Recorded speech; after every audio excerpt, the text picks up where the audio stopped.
Hello everybody, my name is Karma from Wreck to the Hole. You know, I expected this year to be insane, given the far left's increasing warmth towards violence towards their political opposition. But what I'm gonna discuss today was definitely not on my 2025 bingo card. You know, throughout my time here on the internet, witnessing drama and/or just general stupid shit that creators I like do, I have never, not ever, seen something that a creator I've has done that has made me actually physically ill. For those of you who don't know what the hell I'm talking about, a few months ago, within Gamergate 2, was a secondary mini-revolution called Goonergate. Now I'm gonna speedrun the events of Goonergate here because it's really not that relevant. So the TLDR is Melanie Mac decided to open up her holster and call gamers who want sexy women in their games losers. Now, to put this mildly, this was taken very, very poorly by gamers, myself included. What took many people by surprise though was that Razorfist actually defended her. Fast forward a little while, a YouTuber by the name of Phoenix Perception made a video alleging that Razorfist groomed his previous girlfriend when she was underage. Well, don't you just love it when someone preaches so loudly about something and then they get exposed for doing that something? Because we have a lot of religious zealots getting mad at gamers, calling gamers degenerates because of this whole Goonergate situation. Yeah, as a general rule of thumb, those who preach the loudest tend to have the most skeletons in their closet. I'm not saying that's always the case, but it is very, very likely that there's some real bad that happened in their past that either they did or was inflicted upon them. More often than not, it's the former. And one of those religious zealots is Razorfist. Razorfist has been disrespecting gamers for wanting attractive women in gaming. But what if I told you that this man is a groomer who dated an underage kid and I have definitive proof? I did a lot of research to get the evidence I need for this video, so please watch the whole thing to the end and share this with everyone you know because this man is a danger to children. I'll be linking both his videos down below in the description. I do think Phoenix Perception did make a few mistakes in here, and I will point those out. And if you're curious as to why one of the links is going to be to his Rumble page and the other one to his YouTube page, you're gonna fucking see why soon. Years ago, Razorfist dated a woman named Eve. Here's a picture of her here. He's taken pictures with her on his account many times. And a lot of people have been calling Razorfist a groomer for a while. Back in November 13, 2023, Stutter and Craig announced that Razorfist is appearing on his show. And someone replied to that tweet saying, "Your boy is a groomer." And that tweet links to a clip from a podcast called Simcast, and it's a highlight. And the highlight shows someone asking Razorfist about this. Here's that video. Okay. The dashing rogue. Hey, Razorfist, remember when you were dating a 15-year-old at 30? Uh-oh. Is this a troll? It's just drama bullshit. It's nonsense. We all have it. Yeah, that clip right there does make me raise my eyebrows a bit. Last I checked, accusations of grooming are not just drama bullshit. This is stuff that can get you thrown in fuck me in the prison. Or in the case of groomers, shank me in the showers prison. And look, I know Rezo's reaction to the comment isn't an admission of guilt, but keep in mind, I've watched him since 2020, pretty consistently up until these accusations dropped and a little something else that I'm going to talk about later happened. Suffice it to say, I've watched him for a while, and it's very unnerving to see him react to these accusations nonchalantly. He didn't even bother to raise his voice. I would expect him to go off on this person, but no, he just completely dismisses it and doesn't even bother talking about it. Again, not an admission of guilt, but definitely raises my eyebrows. Then Stutter and Craig replied to that tweet saying, "No way, he can't be a groomer. Razorfist is a right-wing good guy. Grooming is a live-free thing. You can't prove Eve was 15 when she dated him. Nobody can, it's impossible." Okay, if you look at that account, it's called Sputtering Craig, and it says that it's a parody account. And I'll admit, I had a mini aneurysm looking at it too, on account that I didn't realize it was a parody account until I looked closer at the name tag. I'm not saying what that person said wasn't mentally because it very, very much is. I'm just saying, Stuttering Craig wasn't the one who made those statements. Then someone else responded to that tweet, linking a tweet that has a video attached of Razorfist arguing with his girlfriend. Here is that video. Yes, it is. Okay, then you need to go. Well, how did you come to that conclusion? That doesn't even make any sense. Because I am telling you, I don't want you to work that job. Well, too bad. I have the job and I'm not gonna quit. Then fuck you. Get out. No. Yes. No. You realize I could just remove your name from the fucking lease. You don't pay rent. I don't care. I'm going to go to sleep. I am tired. And that's how it's going to go down. Stare me down all you want. It's not going to work. What? What isn't gonna work? Staring me down and being verbally abusive. What That isn't is gonna not work? going to work. It's not going to be. If you want me out tomorrow, No! I'm out. You don't say how it ever fucking goes down. Shut the fuck up. No. I will not. Stop being verbally abusive. It's not going to work. Okay, 2 things from that clip I want to note. First off, a very common tactic abusers use is keeping their victims financially dependent on them. Well, hang on a minute. We don't know the context of that clip. I hear all the Razorfist fans say. Now, I've searched high and low, and I cannot find any context of this clip. All I could find was people saying that Razorfist thought that Eve was cheating on him. If that was the case, why would Razorfist try to make Eve quit her job as opposed to telling her not to talk to those people anymore? In that case, it makes much more sense than nuking her ability to make money. Second, Razorfist shouting no at the top of his lungs when Eve says that she'll leave by morning makes no sense when he himself threatened to kick her ass to the curb. It sounds to me that Razorfist had a bit of a Freudian slip and then tried to cover his ass by saying that she didn't get to make the rules. I'll say again, it doesn't Razorfist, but it looks very, very suspicious from where I'm standing.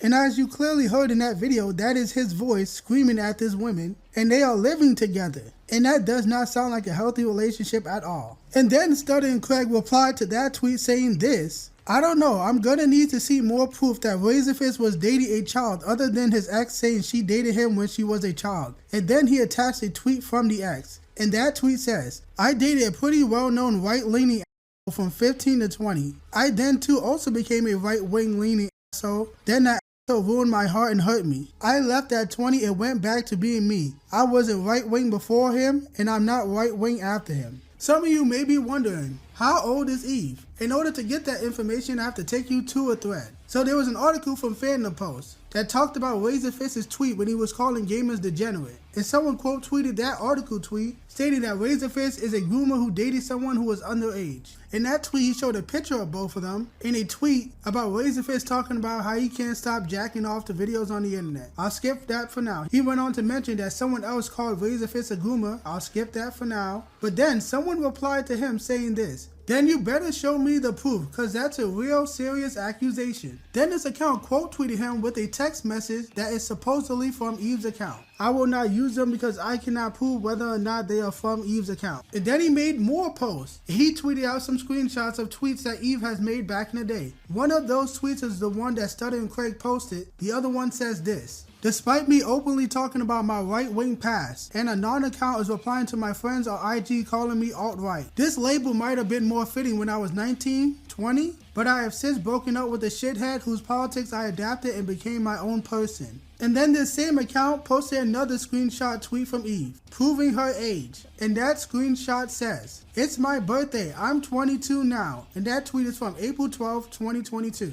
That means she is currently 24 years old. Now some of you might be asking, how old is Razorfist? Because Razorfist purposely goes out of his way to not mention his age. Because he knows that the moment he says how old he is, people will connect the dots. Before we continue with the video, I just want to make clear that I'm not one of these aunties who thinks that a man dating a woman who's so much as a year younger than him is a pedophile. A large age gap in a couple is weird in my opinion.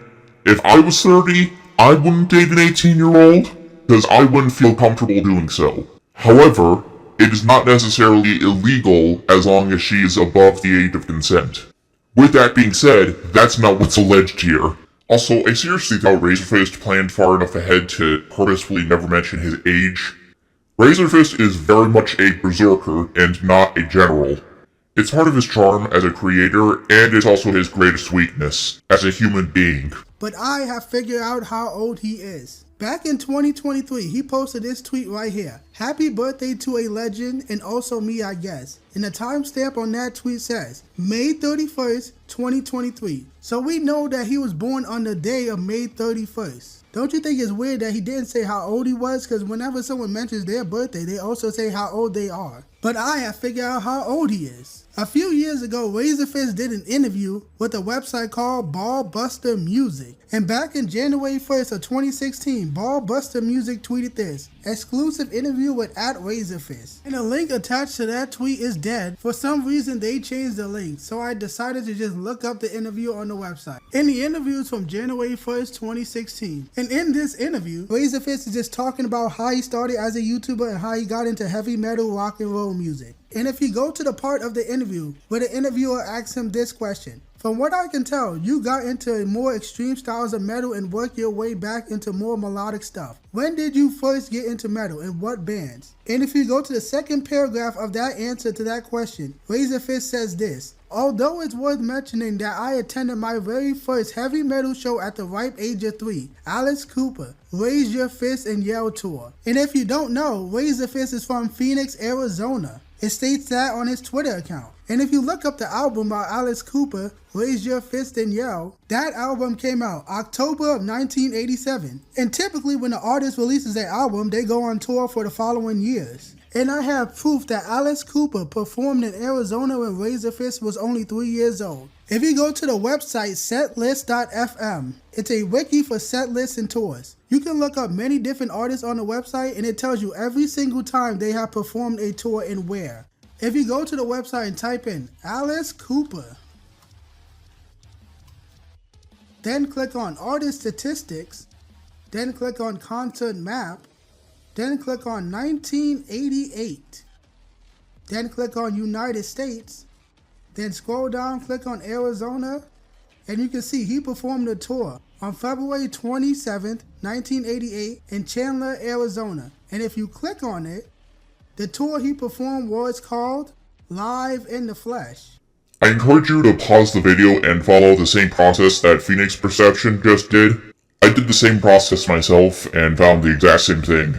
I'll post the link in the description below. And if you go back to the Wikipedia page for Raise Your Fist and Yell, and you scroll down to tour, it says the infamous tour for the album was dubbed Live in the Flesh. And remember, in the Ballbuster Music interview, he said he saw this tour when he was 3 years old. And according to the tweet, he stated before he was born on May 31st. So with all this information, we have figured out he was born on May 31st, 1985. Which means he is currently, at the time of this recording, 39 years old. That is his age. Which means he dated Eve, who stated she was 22 in April 2022. And they have been dated when she was 15. Which means that Razorfist dated a 15-year-old when he was in his early 30s.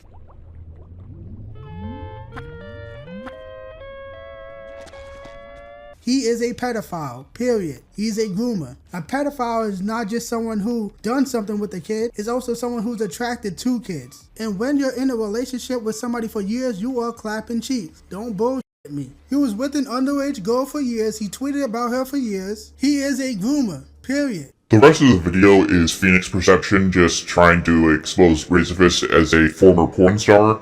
I'll post the video's link down below so that you can watch it in its entirety if you want. Quite frankly, I do not give a shit whether or not Razorfist was a former porn star. I am much more concerned over the fact that he groomed his former girlfriend. I'll admit, I was kinda in denial after watching Phoenix Perception's video. I wasn't necessarily mad at him, I was more so angry and confused. My eyebrows were raised so high, you'd think my eyeballs had a restraining order against them. Because sure, Razorfist was and he was a bit of a turncoat towards gamers during the Goonergate scandal. But being a groomer is a whole other beast. I tried doing more research into it to see if I can find anything else, which is part of the reason why this video took so long, but I couldn't really find anything else that proves or disproves it.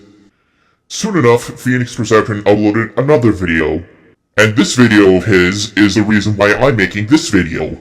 Well. Someone who is on the defense for the longest time is trying to shut down any criticism. Some of you guys may have noticed or may not have noticed, but my Razor Fist video got removed. It got struck down. This man is striking down channels. And apparently the reason for the removal of the video was a legal complaint. That's what it says in my YouTube studio. This is the part where I got animated like a Looney Tunes character. I do not give how you think or what you feel about Razor Fist, whether you think he's 100% innocent or 1000% guilty, like I do. You never, ever try to silence somebody with a negative opinion of you. And you especially don't do it using lawfare. It is antithetical to the free speech principles that are part of the basic human rights of every single person that the founding fathers built this country upon. It doesn't matter how mean you think Phoenix Perception was to Razor Fist in the video. He should have the right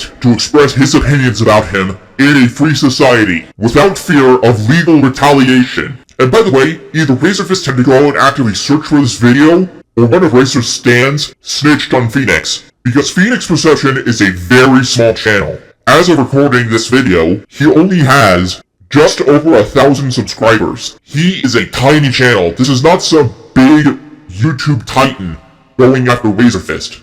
You wanna know about a big channel that did go after Razor Fist on these allegations? Smash JT. And you know what? That video is still up and it is thriving. Because guess what? Razor Fist is a coward. He is a coward. Because he knew that if he went after a channel as big as Smash JT, he would get clobbered by everybody in the counterculture space.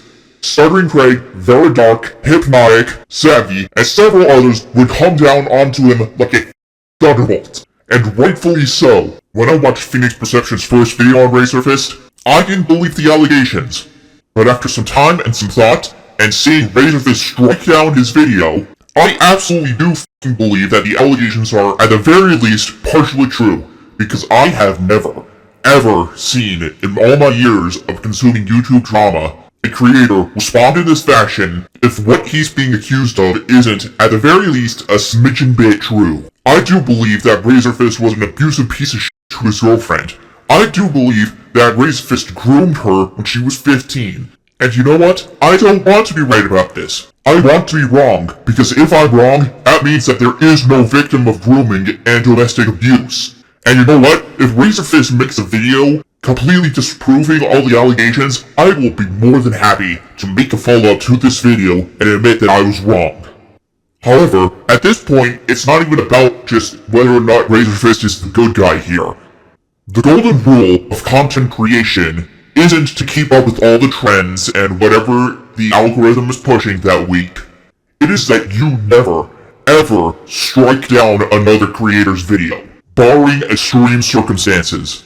And Phoenix Perception expressing an opinion based off of all the information he had does not count as an extreme situation. So now the question isn't whether or not Razor Fist is innocent, the question is, how bad is this guy? Because even if he completely disproves all the allegations of him grooming Eve, because there's still the fact that he tried to silence a critic by striking down his video and making an implicit threat of legal action.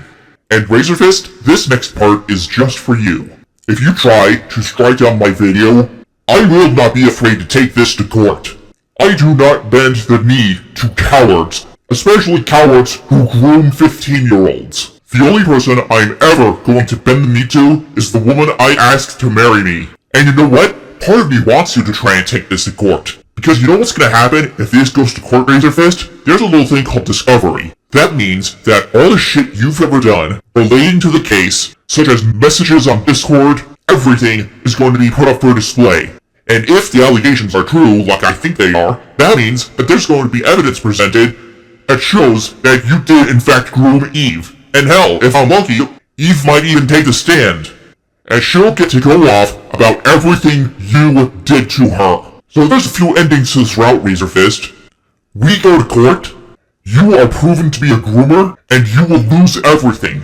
We go to court, and you disprove the allegations, or at the very least prove that there's no evidence that you actually groomed Eve, then you're gonna look like a coward who struck down people's videos for literally no reason. And if we take this to court, and you somehow win, holy sh**, If you didn't like the things Phoenix Perception was saying about you, if you thought the things that Smash JT said about you were mean and made you uncomfortable, you were gonna reap the whirlwind. Because there is no way in hell that creators in the counterculture space will let this shit slide. And you know what else? They're probably gonna milk the whole case for content too. So go ahead, Razorfist, try to sue me. I dare you. I am not the man who sits in the passenger seats and begs the driver to not drive over the cliff. I am the guy who throws a brick on the gas pedal and throws his hands up and say, the next movie's yours, buddy. But you know what? I think I've wasted enough oxygen on this living piece of filth. If you enjoyed this rant, please leave a dislike. And if you want to see the uncensored version of this video, go check out the video on my Rumble page. The voice of Wrecked, signing out.